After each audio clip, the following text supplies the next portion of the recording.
Fans noticed he was being treated differently.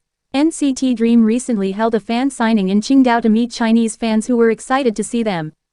Unfortunately, the event turned sour for some fans due to an incident involving SM Entertainment staff.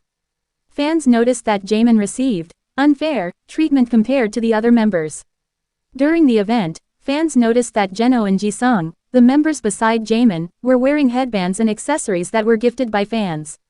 That stood out to fans because it was a stark comparison to Jaemin, who wasn't filmed wearing anything gifted by fans. Instead, NCT's ENs captured moments where the idol was pouting and had nothing to do. Fans who attended the event shared the reason why. Despite fans bringing gifts for all 7 members, it was revealed that the staff had taken the gifts specifically for Jaemin and wouldn't let him accept them.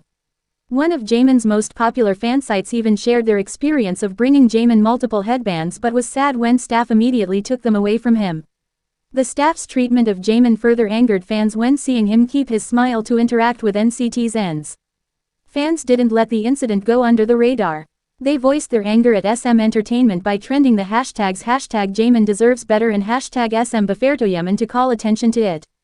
Fans also took matters into their own hands by editing headbands onto images of Jaemin from the fan signing.